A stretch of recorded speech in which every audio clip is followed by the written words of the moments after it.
Hey, Hey, calling Chris Anderson. Right? You're Chris Anderson. I am. There are reports to that effect. Where are you in an undisclosed location? Because it looks like you're in like a secret Doesn't space it? bunker.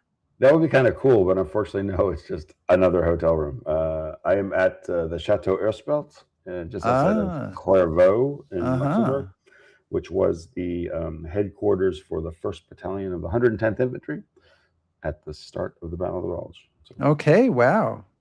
and you? I'm at home in Chicago, See, but that just I don't. That's good. but I'm glad to be home. And I bet and you are. and you must probably be celebrating, I would think. Well, yes. If I fall asleep in the middle of the show, you'll of course carry on because, as everybody knows, and everybody is very excited about, England beat Norway in the World Cup. So, Woo, woo! woo, woo, woo. All So right. we're now very much looking forward to them crushing Argentina for Falkland Islands 2.0.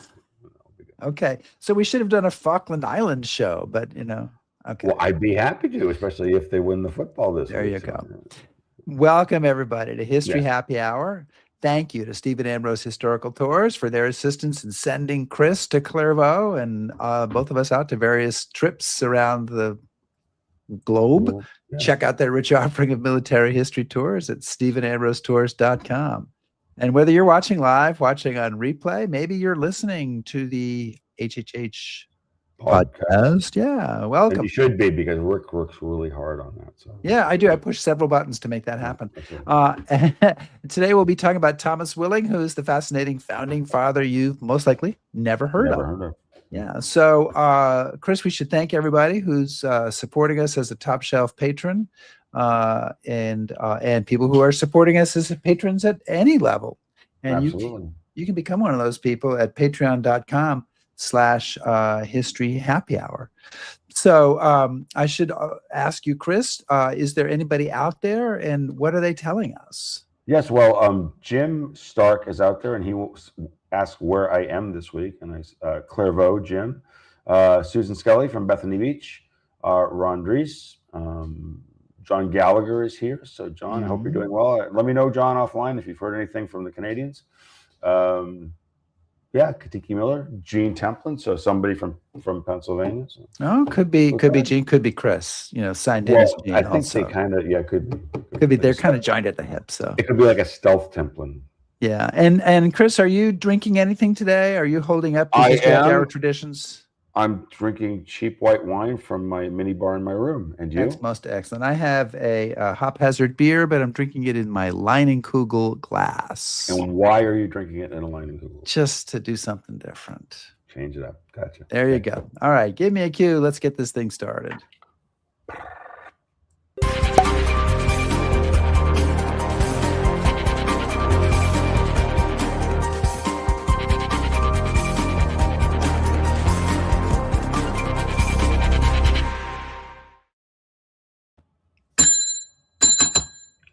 The bar, such as it is open. Yeah. Hey, so follow the money. That's one way to discover the real story of the American Revolution, or the War for Independence. Thank you. And a figure at the center of that, and as well as the founding of the country that follows, is a man named Thomas Wiling, who is a largely forgotten founding father, but not today, because we're going to dive into his story with Richard Vague, who is the author of The Banker Who Made America, Thomas Wiling and the Rise of the American Financial Aristocracy, 1731 to 1821. And Richard is a businessman, a banker, a commentator on economics. He's the former Secretary of Banking and Securities for the Commonwealth of Pennsylvania. And his previous books include The Case for Debt and Jubilee and the Paradox of Debt. So Richard, welcome. Oh, wrong picture. Welcome. Getting ahead of yourself there. Welcome to History Happy Hour. It's an honor to be here. You guys have a great show, and I really feel privileged to be on it. Oh, excellent! I should mark that as a clip for us. Yeah, okay. future use. Yeah. Listen, as I said, I think most of our audience doesn't know who Thomas Wiling is, and maybe I'm wrong, but tell us briefly who he is and why we should remember him. Well, he was the wealthiest man in Philadelphia. He was a mayor, an assemblyman, and he became the first bank president in the United States in 1781 to help finance the war. And then 10 years later was asked to serve as the nation's first central banker, the president of the Bank of the United States, which was enacted under the new Constitution. So he was a powerful individual. So he's a powerful person. Tell us a little bit about the world that he comes from. I'm sure we'll get into this a bit more, but there's sort of some unique things happening in Philadelphia, and just sort of tell me about the place he comes from and what his world is looking like. Well, his business is merchant trading, and that's really the business of the elite, the business of the wealthy at that time. The country is growing rapidly, and the thing that is helping that growth is the triangle of trade across the Atlantic. And he's got the biggest merchant trading firm in the United States, or not yet United States, about the time of the Revolution. Okay. All right. So, not sure which of these questions to ask first, but okay. He is a rich merchant in Philadelphia. He is briefly mayor of Philadelphia. He is part of, they said, he's a Supreme Court justice. He's part of the political elite. He's also, as you describe him, and I want to throw his picture up here. He is kind of a cautious, moderate figure to a fault, looks a lot like George Washington. One might call him a cool, considerate man, to use Caesar Rodney's phrase. So how does he get involved in the battles against the Stamp Act and the Sugar Act and other British attempts to oppose taxes on the colonies? Why isn't he sort of staying out of those things and just making money? How does he get involved in that? Well, he's the de facto leader of the Philadelphia business community, and first and foremost, he's loyal to his business. And these acts, be they the Stamp Act or the Townsend Acts, have impair the merchant trading business in the colonies. And so he takes a stand. And remember, there's a lot of foment even back in Britain at this time, protesting and against the government and taking a stand against the government isn't all that radical. It's something that happens again and again back in Britain, and it certainly happens in the United States, or America, about to be the United States. Right, we're just a bunch of friendly colonies. We're a bunch of well-managed. We're a bunch of very loyal citizens or subjects of the king. Thank you. Of a benign monarch.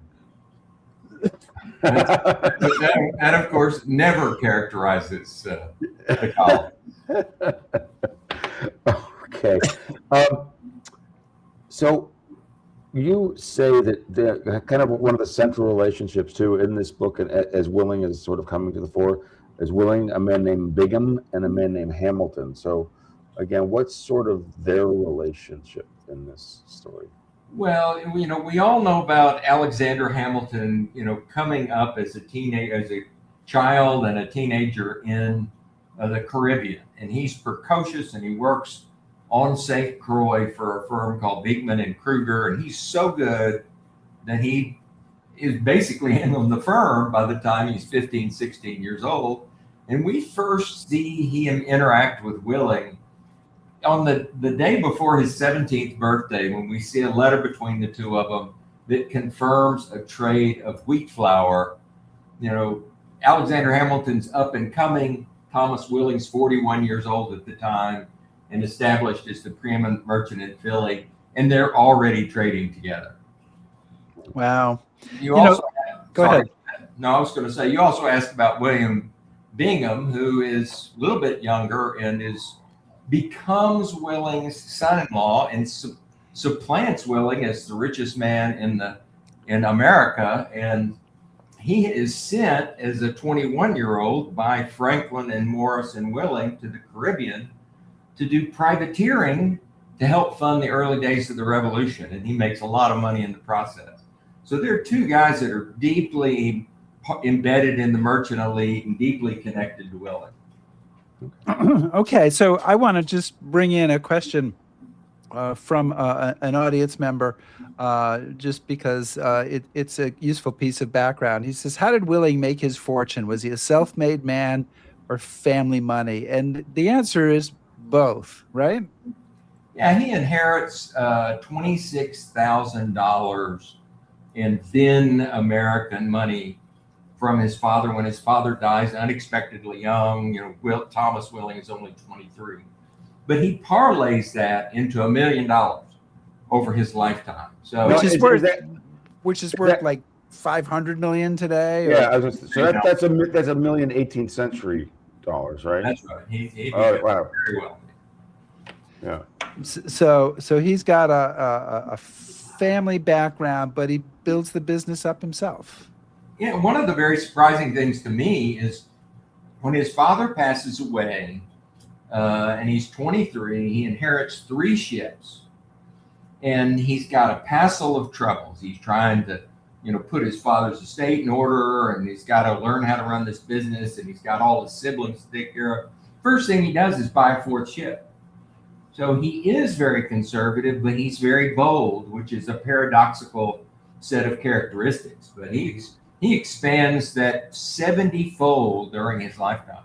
And also a little bit more on his background. Where is he educated? Because where is he educated, and how do you think that impacts kind of him and his performance? Well, he is sent when he's 7 years old to go to boarding school in Bristol, England, which is where his family came from. So he's still got a grandfather and other relatives back there, and he goes through,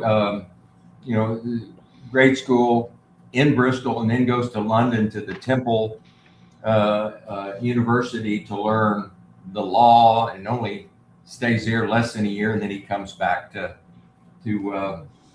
work for his father when he's 21. Okay, and I just want to kind of dive in real quick. But tell us a little bit more about his family in England, because he maintains that relationship even throughout the Revolution, right? That cord is not cut, I guess you'd say. Yeah, the 3 big trading centers in England and Britain in the 1700s are London, Liverpool, and Bristol. Right. And that includes, by the way, slave trading. Yep. Bristol is one of the big slave trading centers, and his family, who was originally from Wales, establishes really good trading business there, and then extends it to Philadelphia. So he maintains his relationship not only with his family, but with other merchants in Bristol, and in fact, they'll exchange information about the war. So, because a good, healthy portion of the merchant community back in England is against the war, right? So they're passing, complaints back and forth. Right. So let's get into this revolutionary period, if we can, a little bit. And you view it through the eyes of a banker and an economist, which I found interesting and different than sort of what I would say a fairly normal historical take on it. And one of the things you talked about was the British financial crisis of 1772 and the role that played in the revolution. And I'm honestly not sure. Maybe I'd heard of it and sort of let it go, but I really don't remember knowing about it. So tell us, what is that financial crisis? Sketch that out a little bit for our audience and how it impacts what's going on in the colonies. Well, it's a big impact because banking in Britain becomes very Scotland-centric. There's actually a regulation passed that to protect the Bank of England, it's really hard to build a big private bank in England, but it's easy to do it in Scotland. So there's some big Scottish banks, including the Ayr Bank in Glasgow. And Glasgow's 3 weeks closer to Virginia than Liverpool or Bristol, by the way, which I didn't know. So a lot of the financing of the Virginia and Maryland colonies is out of Glasgow, Scotland. And that includes Jefferson's plantation and the Randolphs and all those other folks. So they've overdone it. There's, as bankers always do repeatedly through history, is they lend too much, commodity prices go up, everybody's making money, and they wake up to discover they've lent too much, that loans can't be paid back, and it all comes crashing down in 72 and 73. And that includes calling the loans of a lot of colonists that own plantations in Virginia and Maryland. And of course, they're in some cases ruined or almost ruined, but they're all furious at Britain. And I think this is one of the emotional platforms that brings the revolution.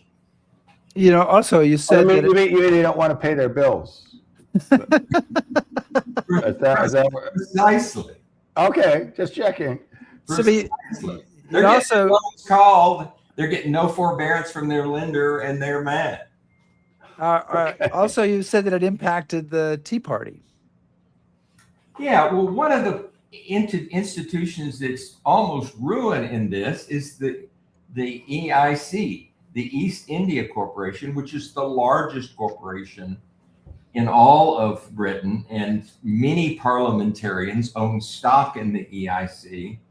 And the EIC has this huge debt with the Bank of England and others, and a lot of tea sitting on a dock, and needs to get rid of it. So they changed the law. And by the way, contrary to popular opinion, the Tea Party doesn't happen because taxes are increased. Taxes are actually decreased on tea at that time from 6 cents to 3 cents. But what is changed is they shut down the smuggling. And huge swath of the colonies are folks making money smuggling Dutch tea that they are. And that includes John Hancock. I'm shocked to hear this. Shocked. Yeah. Right. It includes lots of rank and file people who kind of supplementing their income by doing a lot of this.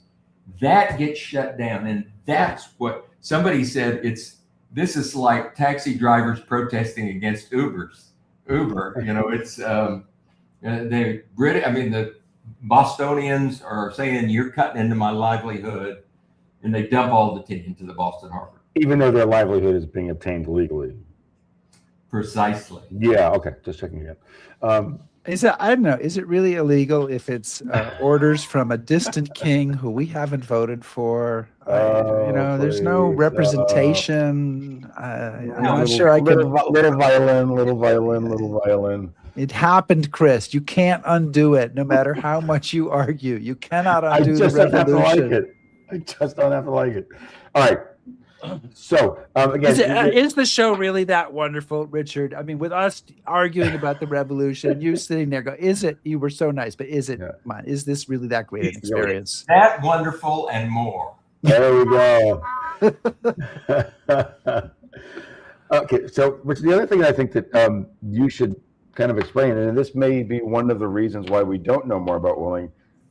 For those of us who aren't economists and economics folks, it can be very difficult to understand how the colonial economy works and how the banking works, because you describe a situation, at least in Pennsylvania, where Wiling is working, is they don't have hard currency, so they kind of create their own currency. And how does kind of the daily world of finance and money work? Because if there's no money, but they need money, how is that all happening?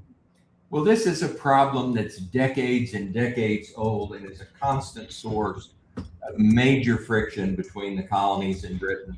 And in fact, as you'll recall, in 1963, Britain passes the Currency Act, which prohibits states and other entities within the colonies from printing currency, which is something, because they don't have enough specie, they need to do to grow their economy. So it's an infuriating sort of point of contention. Well, once the revolution starts, the colonists are on their own to create money, whatever money they want in whatever form. And of course, they take the easy route and start printing continental currency.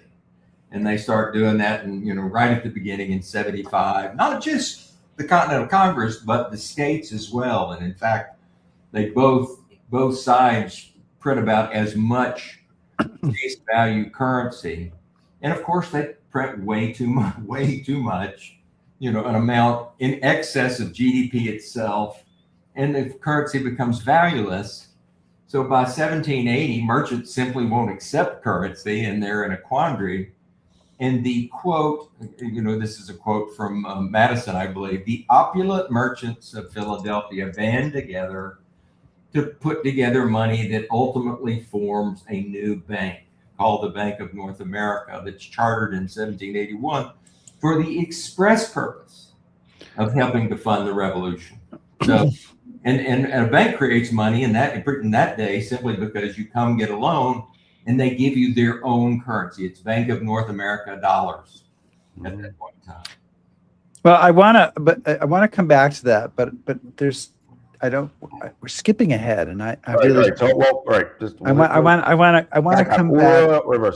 Want to come back to the year 1775, and it's kind of it's a very interesting time, and it's complicated, and you lay it all out in the book. But Wiling is actually a member of the Second Continental Congress, and but there's a committee that pops up in Philadelphia at this time in 1775, the City Committee.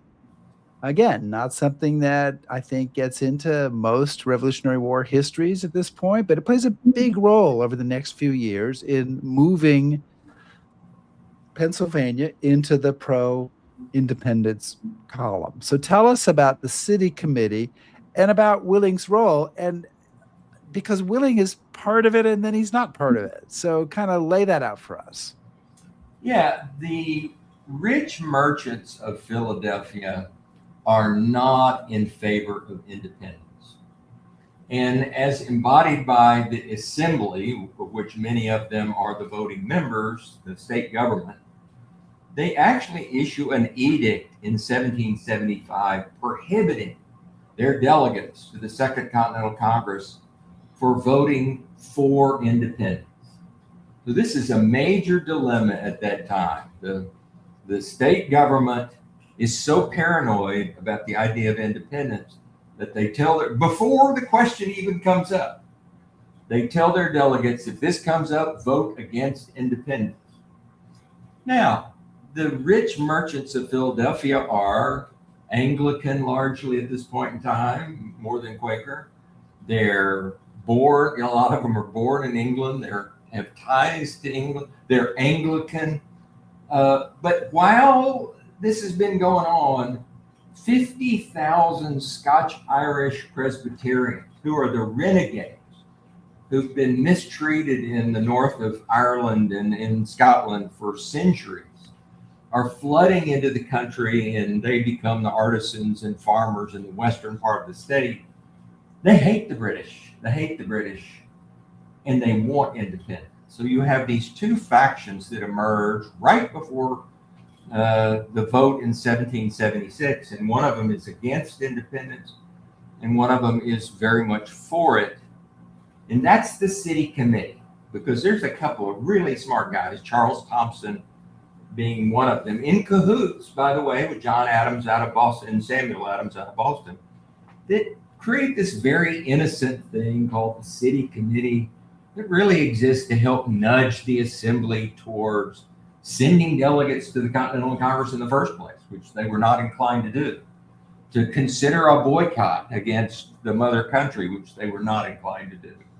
And this City Committee becomes the instrument, it's kind of like the Trojan Horse. It infiltrates the government of Pennsylvania such that it forms by the time 76 comes around, a coup has taken place, and Pennsylvania state government no longer exists as of June of 1776. So Richard, I mean, as this is unfolding, where does Wiling stand, or does he stand anywhere? I mean, because when you're doing your research, is he right? Is he secretly a patriot? Does he not care? Is this just another day at the office? Where does he stand as all these events? Where is the money? Where's the money? Yeah. That's a good answer. But the colonists kind of divide into three camps. There's clearly the loyalists like Joseph Galloway at this time in Pennsylvania. There's clearly folks like Charles Thompson who are in favor of independence. There's a whole bunch of folks, maybe a third of the people, who kind of wish the whole thing would go away. Mhm. They're neither for nor against. In Willing's case, what he's really for is his business and his family. And he kind of tries to play both sides. And he's actually the inaugural, Charles Thompson is so skillful that he actually nominates and makes Willing the chair of the first city committee. But very quickly, because they hold frequent elections, Willing loses his position as chair, and the radicals take control of that committee. But early on, it's kind of the sheep's clothing metaphor applies, and it's innocuous looking, and the elite don't see what's coming. So then Willing is just doesn't. He just stands for himself. He does, even though when the moment of truth comes, which is July the 1st, 1776, Willing votes against independence. And he's trying to stay true to the state government, which issued a deep edict requiring that they vote against independence. Right. So they're on July 1st, which is what we might consider a practice vote. The real vote's on the 2nd. The practice vote, he votes no, and in fact, the delegation votes no 4-3. The Pennsylvania delegation. The Pennsylvania delegation. And by the way, there's no one who thinks that they can pull this off unless Pennsylvania joins, because it's big colony from a population standpoint. It's right in the middle. You can't have a war for independence if Pennsylvania is not with you, because the British will just land there and divide the forces of the colonists in half, and there'll never be a revolution. They gotta get Pennsylvania. So the vote's 4-3, and they all go into that night, terrifying that they're not going to be able to pull off this yes vote for independence. And Ben Franklin talks John Dickinson, who voted no, and Robert Morris, who voted no, into not showing up the next day. So the 4-3 against vote becomes a 3-2 for vote at the moment of truth. Willing votes no again. He doesn't skip attending. He doesn't absent himself, as it were. So he carries that with him. From that moment forward, even though he becomes a titanic figure in the financial circles of the country, everybody remembers he voted against independence. But at the same time that he does that, he's already actively involved in financing the revolution. So again, is this, and I'm going to ask this question again, so I apologize because it's going to come up a couple of different times. Again, is he sort of trying to play both sides, or is he does he have a belief? I mean, does he have any convictions? Does he have any political convictions? Political, okay. I think his convictions relate to his business. Mm-hmm. And most, he is a cool, considerate man. For most of these guys, war has been part of their everyday experience for their entire lives. So the French and Indian War, or the 7 Years' War, is really the beginning of Willing's career, and his firm makes a good bit of money supplying the British during the French and Indian War, in the colonies. There's almost always some war going on. So Willing is prepared to deal with war. And right as the battles of Lexington and Concord and Bunker and Breed's Hill and all that happen, it's really clear that the colonists are going to run out of gunpowder almost immediately. And the firm that saves them is Willing's firm.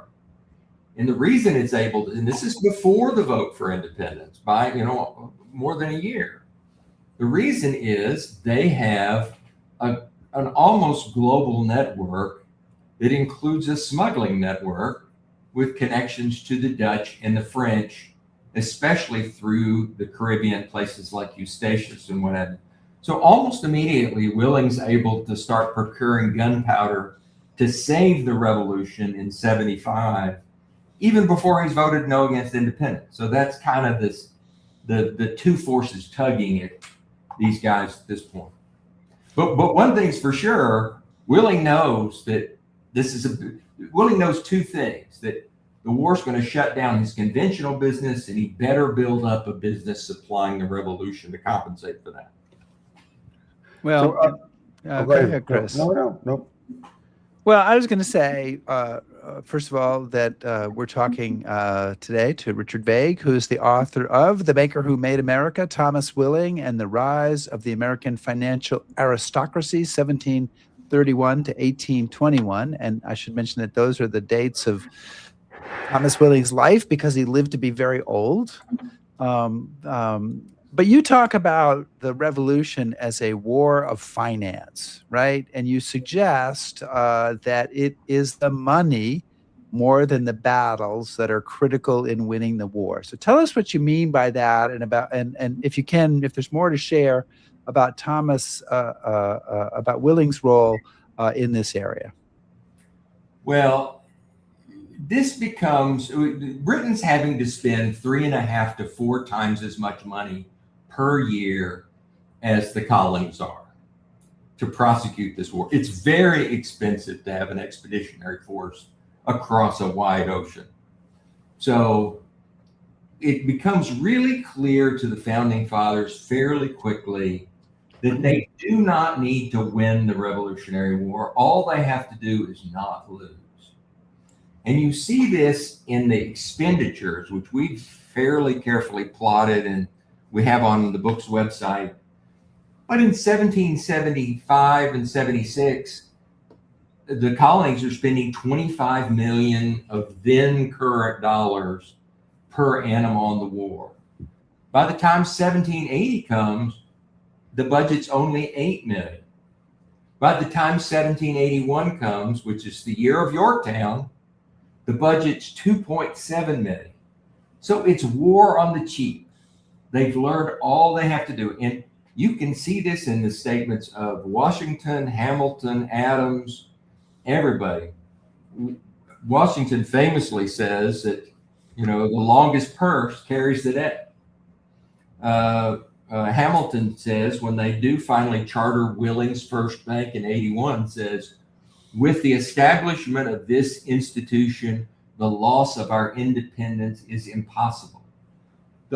All you have to do is carry on the war, and all you have to do to carry on the war is get the money to do it. And Thomas Willing is front and center in supplying funding to carry on the war, particularly in the latter years. So, Richard, since they all sort of travel in the same world, and you've mentioned him before, what's Willing's relationship with Franklin? Does he comment on Franklin, and does Franklin comment on Willing? So it's very interesting because Willing's firm is the largest advertiser in Franklin's newspaper. Right. So they are very connected. Now, Franklin's 25 years older than Thomas Willing, and Thomas Willing's fairly elderly during the Revolution. So that tells you Franklin's ancient. And they meet each other back in 1754 at the Albany Conference, which is really the first governmental gathering of all the colonies in 1754. And Franklin's one of the principals in that conference. And Willing is a young pup who's assisting. He's come along as an assistant to one of the members. And they have this on again, off again relationship. When Willing is mayor, something called the Paxton Boys Rebellion happened, which to me is like the first real conflict that leads to all the internal divisions in the United States. The Scotch-Irish Presbyterians slaughter the Conestoga Indians out in Lancaster, Pennsylvania, and are marching to Philadelphia to slaughter the Indians in Philadelphia because they're tired of Indians attacking them, and they want the land the Indians have for their farms or Native Americans have for their farms. And there's 2 guys plus some militia that go out to Germantown to confront them and stop them: Ben Franklin and Thomas Willing. A couple of years later, Willing unseats Franklin in an election because they've kind of in two different camps at this point in time, having to do with their relationship to the Penn family. Later on, Franklin talks about how Willing's Bank is the best managed institution in the Commonwealth. So he gives him his highest compliment. So they have a complicated relationship. So I have one more question to ask about the revolution, and then I'll be ready to move on. Excuse me, the War for Independence. I'll be ready to move on after that. But it's fascinating to me that Willing voted no on independence. He has helped the rebels get gunpowder.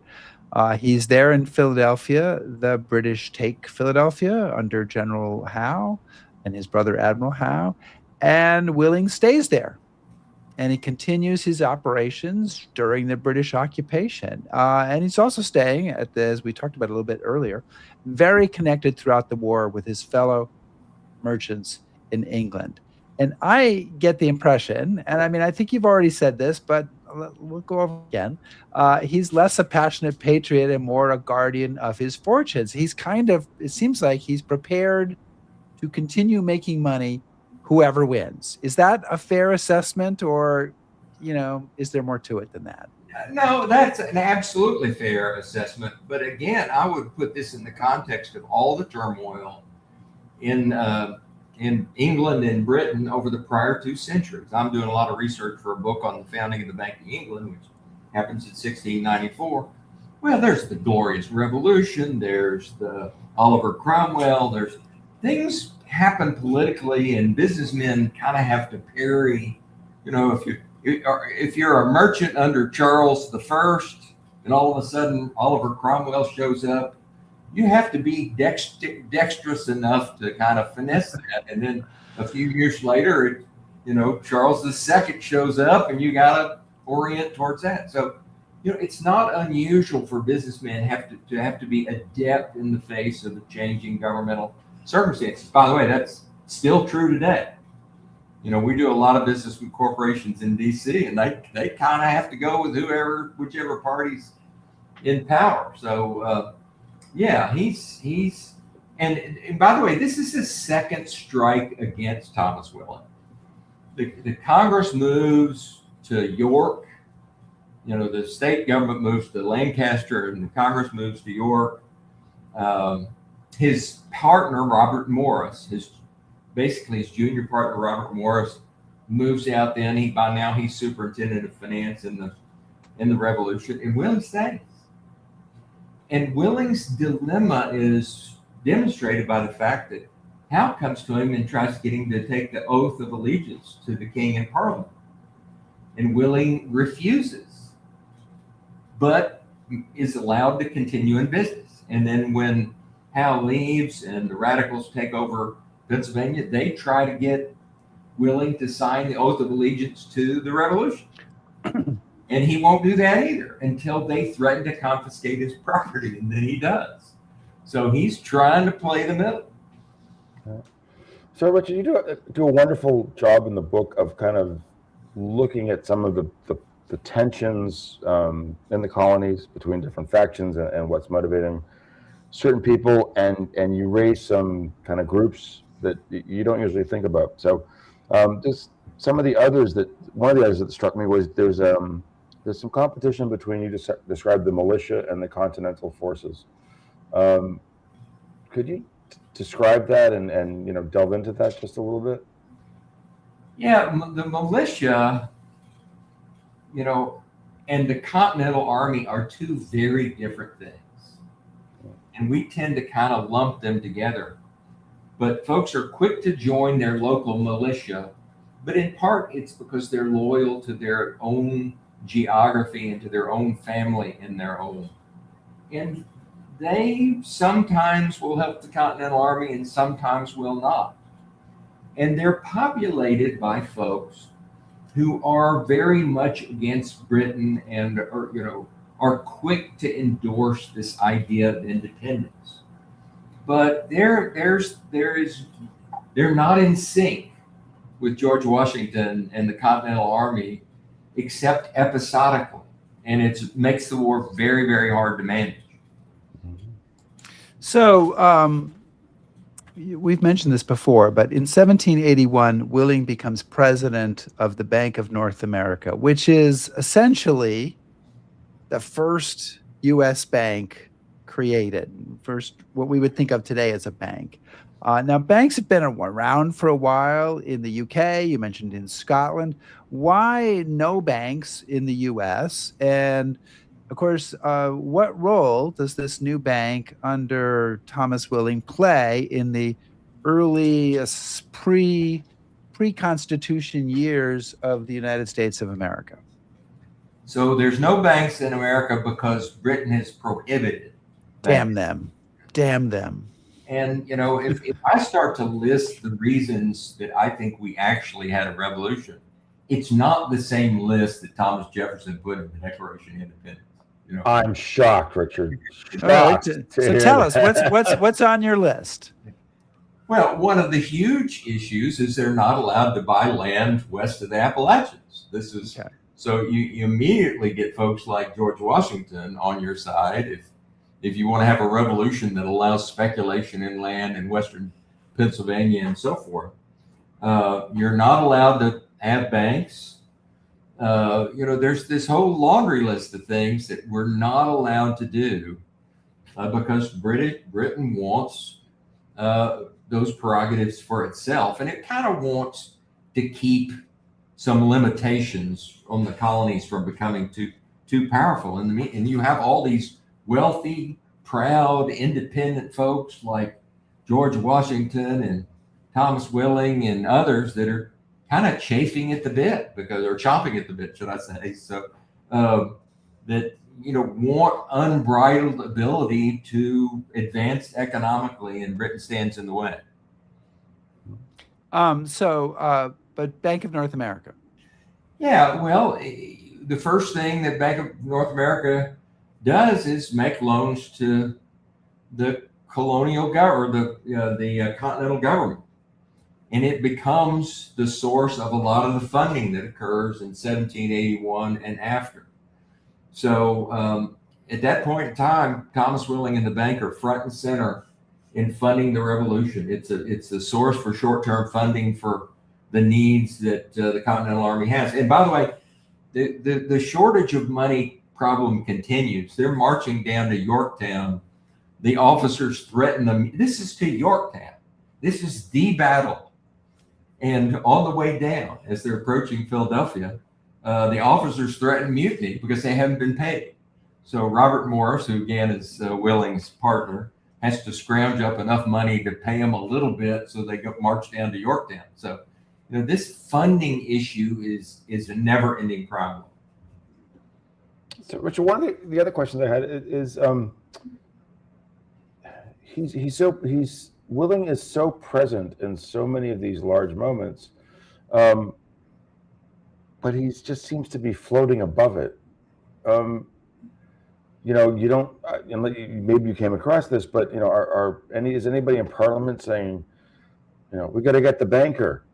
Or is anybody in the continental, in the American side saying he voted against the Declaration, but he doesn't? I don't know. He's there. Seems to be like a ghost. Yeah. Yeah. Why do you think that is? I mean, he's not. Well, both sides have a dilemma. The British have this impossible task, which we've seen, 100 times in 100 wars, that they're supposed to defeat the American colonies and win their hearts and minds and keep the economy intact. We were supposed to do that in Vietnam, right? We were supposed to do that in Iraq. It's a fundamentally impossible task. So Howe comes in and tries to befriend Willing because they need the economy to keep running. They want to have civil order after they win the war. So they're trying not to alienate the broad population. And that's just a myth, a form of self-deception that the British have throughout the war. Because almost everything they do pisses everybody off and makes the war work. So, but the folks in the radicals in the emerging American leadership have the same dilemma, which is Willing's their primary source for materiel and financing. So he's kind of above it. In fact, after Howe leaves, the radical American colonists pour into Philadelphia, and they want to punish anybody who cooperated with Howe and the British. But guess who they don't try to punish? Yeah. Is Willing, because he's just too important. So, I think your term "floating above" captures it well. Money talks. Yeah, and I just want to kind of maybe jump onto that, Rick. That and this is a topic that comes up quite a bit when you look at the war, and I thought about it a lot reading about Willing. There are radicals, obviously, during the Revolution, and some very radical thoughts and ideas, and you touch on that in the book. But nobody all of a sudden goes, let's get the guy with all the money. I mean, there's no guillotine. There's no, what are your thoughts? Why do you think that is? Yeah, I would say, and you guys know 100 times more than I do on this subject, but in many respects, the revolution is a revolution of the elite. It's not a revolution of the common man. If you look at the circumstances, the economic circumstances of the average colonist versus the average Brit in 1774, you could argue pretty successfully that the American colonist is better off financially. Oh, he has argued it. I have quite a bit. Yes. Nobody's listening, but he's making that argument. Go ahead. They make a little bit more money. They have a little bit less of a tax burden, and they have a lot more upside because there's all this land to the west of them. And so their outlook and their financial circumstances are reasonable to good. And by the way, the army's beleaguered not because there's no money in the colonies. There's tons of money in the colonies, and there's tons of supplies. Nobody wants to fund the army. Nobody wants to divert precious supplies to fund the army, which is another pattern that tends to repeat itself. Think about the VA today. So I think the average guy is just fine. The average guy is not touched by a lot of these prohibitions we just mentioned. The limitation on speculating in land, the limitation on starting a bank, the Stamp Acts on law documents. I think it's the elite that get pissed off and want to have a revolution. So in 1781, Willing becomes the president of the Bank of North America. 10 years later, he transitions almost seamlessly into becoming president of the Bank of the United States, which is the first national bank, which is a whole complicated topic in and of itself. But we have a question from the audience. While he's president of the Bank of the United States, the Louisiana Purchase takes place. And Wally Morrison says, was Willing involved in Jefferson's Louisiana Purchase? The answer is absolutely yes. His bank finances a big piece of that, and his overseas relatives. So we talked about Willing's connections to the Britain. Well, he's the biggest merchant trader in the colonies, the biggest merchant financier in Britain, the biggest investment banker, to use today's terminology, is Francis Baring and his son Alexander. And Willing's family becomes connected to the Baring family. Barings are called the sixth great power in Europe after the countries themselves. That's how powerful they become. And Francis's son Alexander marries Willing's granddaughter, Louisa Bingham, and so they're connected by marriage. And it's the Barings that handle the bond portion of the Louisiana Purchase financing, and Willing comes in behind that with a commercial loan from the bank. So absolutely. And by the way, Bingham, his son-in-law, is credited with the idea. This is in the murky shrouds of history, but many folks credit William Bingham with the idea of purchasing the entire Louisiana territory rather than just New Orleans. Now, that may or may not be true, but he gets credit from some. So, Richard, you say that in the story of Willing and sort of this time and his experience, one of the things that you describe America's enduring political divisions.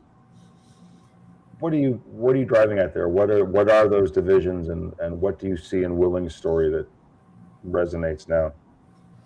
What struck me, I didn't go in expecting this, but what struck me is there's a very profound division that emerges in the battle over independence between wealthy coastal elites like Thomas Willing and renegade in farmers and artisans in the interior of the country, in Pennsylvania's case, west of the Susquehanna River.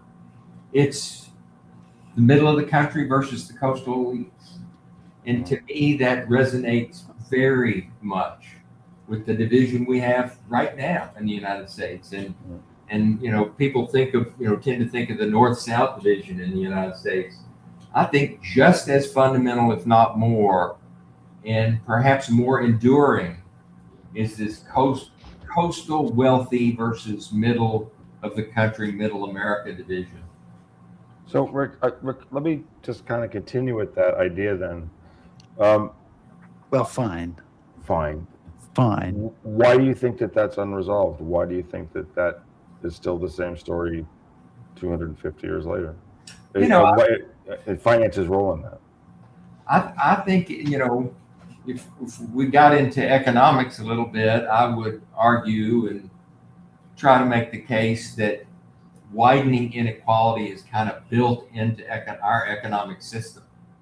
Not because of anybody being nefarious, it's just the nature of the machine. And so this division between, the everyday people and the very wealthy is one that was present, will remain present, and in fact, it gets to be increasingly the case.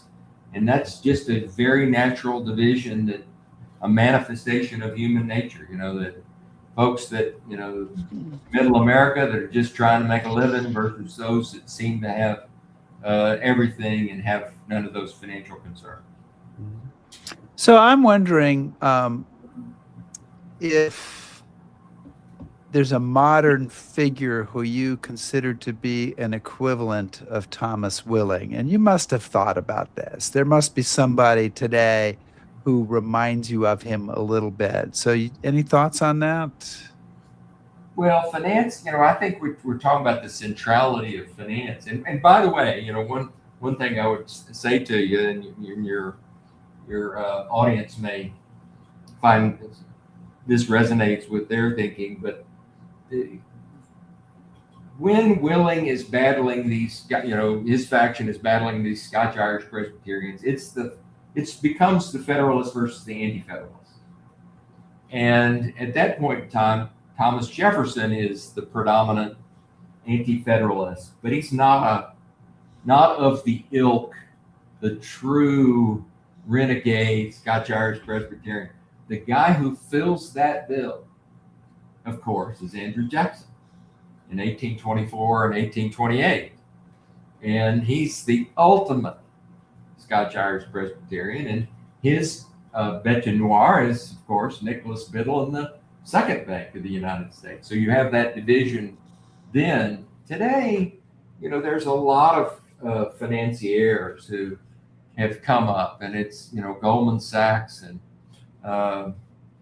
Blackstone and JP Morgan and, the CEOs of that and the Fed chairman, because Willing is kind of a combination of a Fed chairman and a regular banker, because the Bank of the United States does both things. So if you put maybe, Kevin Walsh and, Jamie Dimon together into the same person, that's probably Thomas Willing. So Richard, how do we know what we know about Thomas Willing, and how hard was it to find out about him, to get a sense of him? I mean, he's such a central figure, but as you rightly say, nobody knows about him. Was this a hard person to uncover? Are there just papers that have been overlooked? I mean, how do we know what we know? It's it was a very difficult task to dig out Thomas Willing and one of the reasons is that he doesn't like to write about himself or his work. He writes copiously, but they're like receipts for trading transactions. And he will tell, there's a letter to Morris where he says, I only write about business matters. And there's another letter to Bingham where he says, I do not like writing about political subjects, even though he's in the middle of political battles. There's fear among folks of that era that they needed to vote Federalist. They needed to vote to ratify the Constitution. They needed to vote to ratify Jay Treaty because Thomas Willing was for those things and he was not going to approve their loans if they didn't. That may have been true. That may just have been what they thought. But, absolutely. He's a powerful guy who's middle of things, but he's discreet, as all great bankers should be. But, you're not supposed to talk about your clients openly or the situation. And I contrast that to Hamilton, who writes 15,000 words document for sport, and Adams, who pours out his soul into his diary and his correspondence with Abigail. So if you want to know anything about either one of those guys, you got, unlimited source material. Thomas Willing, it's a different story. But we had to dig. 250 years later, we remember John Adams and we remember Alexander Hamilton, and we don't remember Thomas Willing. That's exactly right. Quick last question before we go. Short answer. What happened to Willing's money after he passed away? He had a number of successor firms, and I even today meet willing heirs, even though there's not that many anymore. His son put together a firm called Willing Francis, and they did well and continued to be influential, but it dissipated after a couple of generations. Willing was a giant, and there weren't many folks that had his level of talent. Well, Richard, we want to thank you so much for joining us today. This has been absolutely fascinating. Your book is really interesting. It's called The Banker Who Made America, Thomas Willing and the Rise of the American Financial Aristocracy, 1731, 1821. I think anybody who has stayed through the show now understands the importance of Thomas Willing and perhaps a different view of the founding of America, and hopefully they'll check out your book to find out more. Well, you guys are particularly astute. This is one of the best sessions I've had, and has to do with your knowledge of history, and I'm really grateful for the opportunity. You are Thank you, Richard. So kind, and we absolutely believe every word. Thank you. Thank you so much. Okay, so Chris, we are back next week. You'll be back. Yeah. You'll be back in, maybe a little exhausted, but back in Windsor. Got to wash my socks. And yes, very important. And then where are you going after that? We're doing my Operation Dragoon tour, so off to Lyon and southern France. Yes. Fantastic. Okay, so we are back to World War II next week, and the much acclaimed new book, "Staying Alive," by Ian Baruma. Am I saying his name correctly? I believe so. Okay, so a lot of positive praise for this book about life in Berlin in World War II, and he is a very prolific historian and well respected, and looking forward to that. So that should be fun. Any parting words before we go? Well, you've been on your Go Lions. You may, if they pull this off, you may hear me shouting from wherever I am in joy and rapture. And Rick has promised, if England wins the World Cup, to wear a 3 Lion shirt. So you have to stay tuned for that. I promise that if England wins against Argentina, when's the second game? Wednesday. No, they play Argentina Wednesday. Yeah. And then if they win, then there's the final. Which is when? Who knows? So if they win against Argentina, I will try, hard as it may be, to see if I can find a Lions shirt. I will find one for you. Wear it. Well, you can't get it to me. You can't get it to me in time. So okay. Well, you could always just stand up on History Happy Hour and sing "God Save the King." I'd be happy to do that. Okay. Can't say King Pendragon long may his. Okay. Guys, thank you so much for joining us today. I see the viewership dropping rapidly. Please subscribe to us on YouTube, follow us on Facebook, shout at us on Blue Sky, listen to our podcast, back us on Patreon, and browse historyhappyhour.com. Thanks, everybody. Stay safe.